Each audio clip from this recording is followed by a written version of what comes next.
probably a way that a lot of writers turned directors can get tripped up. Well, if it's not working, you got to change it. Alex Russell, welcome to Screen Off Script.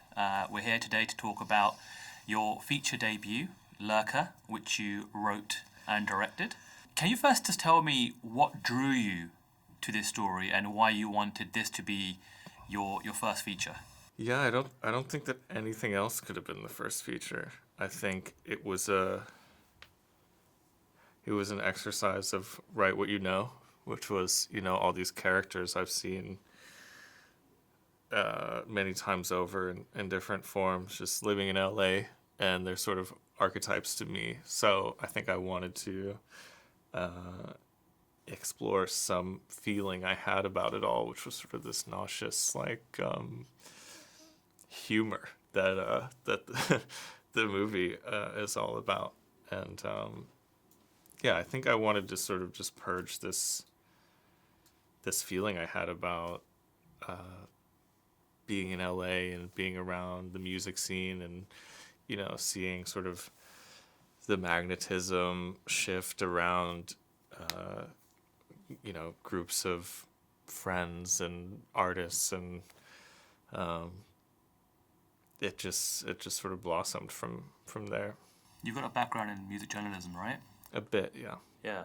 And was that specifically the part of your life and that experience that you were drawing on to kind of do the world building and build these characters for this film? I think partially, but beyond just that, I was such a fan of music, and I think I sort of came of age during a time where the access to everyone's personal life was accelerating. So it's like, I don't know, growing up in the 80s, 90s, 2000s is one thing with your favorite artist, but if you can see a video of your favorite artist hanging out with their friends, joking around, you could feel very, very attached to that. And I think I was fascinated by that and drawn to it. And I feel like there are so many people who already feel like they're best friends with, their favorite musician, feel like they've been spoken to. Was there anything that you drew upon from personal experience that kind of weaves into any of the character arcs, or just who these characters are? Absolutely. I mean, I had to find a way into all of the characters, and I feel like especially now, sometimes you're Matthew, sometimes you're Oliver, sometimes you're on the side of something, sometimes you're on the inside of something or on the outside, and sometimes that membrane is not so clear.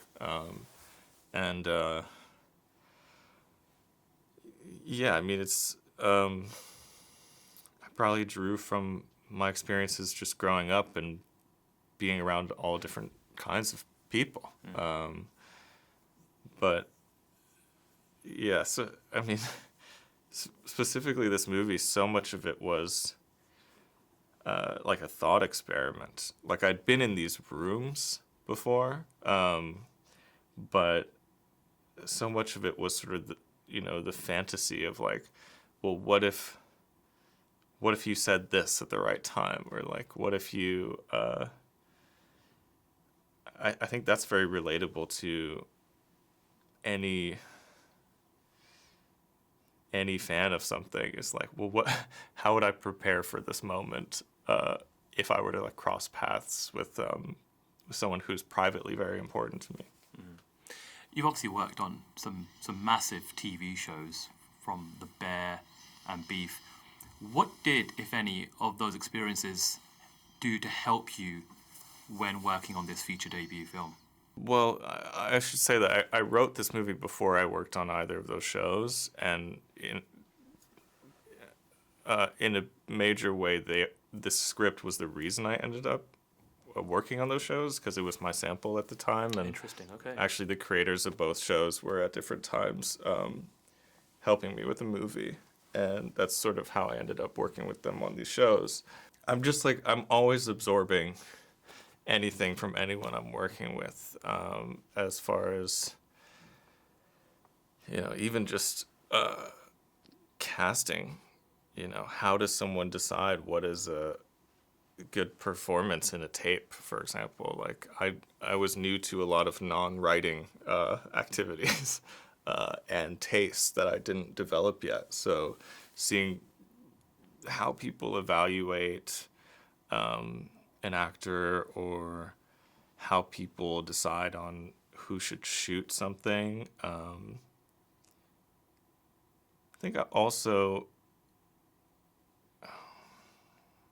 think a big thing for me was seeing how adaptable you have to be in TV. How you might have to rewrite something on the fly, or if something's not working on the monitor, then it's probably something you need to rework in the writing. So that was something I was not, thankfully, too precious about when we were shooting. I was like, okay, if this is boring, then it's probably too long. Or like if I don't believe it, then it's probably my fault in the writing. And just being able to crystallize something or jettison something without being like, oh, I wrote this and it's so important to me that it's said in this exact way. I think that's probably a way that a lot of writers turned directors can get tripped up, is like, well, if it's not working, you got to change it. What have you made of the reception to the film thus far, and what are you hoping audience take away from it when it's released in the UK? Honestly, I feel like I have kind of a British sense of humor, and I feel that British audiences will find this movie funny. But I could be wrong about that. I think, the movie is very sly and dry in the way that it delivers sort of behavioral humor. And I don't know, I hope people